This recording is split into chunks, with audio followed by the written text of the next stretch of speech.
Lusk, Wyoming, a quiet little town of 1,400 people. Like all towns, it has a history, but one element of Lusk's history is slightly different. Most frontier towns had a brothel at one time or another. Typically, they operated in a seedy part of town and were constantly shut down by law enforcement. But the brothel in Lusk operated openly downtown for 60 years, finally closing in 1978.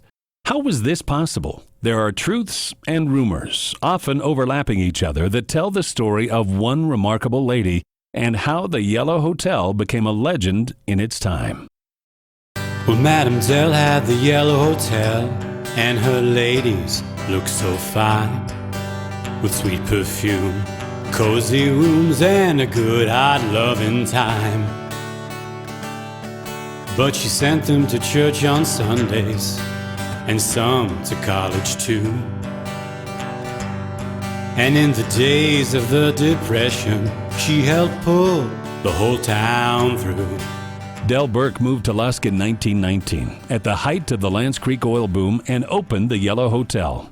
Business was great, and it soon became apparent that Dell was much more than a madam, but a shrewd businesswoman as well. In the 20s, there came a time when the power plant, the water and power plant was in bad need of repair, and the town didn't have it.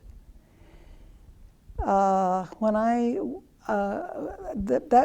word was that Dell stepped in and helped out financially. Recently, I ran into a man who was at the meeting that Dell Burke pitched in and helped pay for the power and light, which backs up her occasional comments to people who were saying things like, well, we got to run that brothel out of town. That's just not good. And her answer was, at least once, well, you shut me down, I'll shut down the lights. And now I know she really could have. Saturday night, dodging the fights, play a little poker if your luck feels right. Slamming shots of whiskey, feeling kinda risky. Better hunt some lovin' before you get too tipsy. She was very concerned about the future of Lusk, I'm assuming, because one of the things she did was she very discreetly and privately helped to fund kids going to college. Some of them rather blatantly and rather strongly denied ever having had that happen, but the circumstances are so strong that just she did. Dell never flaunted her occupation, always maintaining a quiet and reserved demeanor. Her hotel was always closed on Sunday, and she employed a very discreet way to introduce new girls to the town. When she had a new girl arrive and she wanted to introduce her to the town, she would have the girl go shopping for some small item at one of the stores, carrying the puppy dog. And the men all knew that this meant there was a new girl over at Dell's Hotel.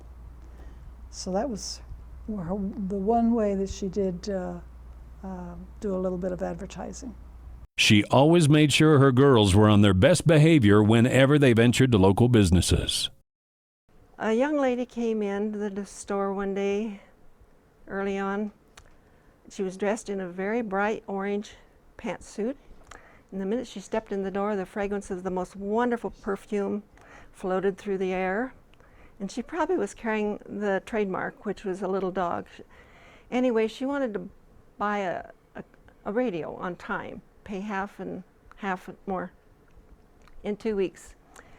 And she asked me if she could do that, and I said, well, I'll have to ask the boss. And so I asked my husband, and I told him she wanted to pay half now and half later. He said, well, who do you work for? And she said, Dell Burke. He kind of wrinkled his brow and he said, what do you do? And this young lady looked at me kind of confused and like, help me here. She got the radio. So join us on a journey to discover the fact and fiction behind one of the West's most colorful and endearing personalities. Dell Burke and her Yellow Hotel. Just bring back the Yellow Hotel and that wild old buckaroo.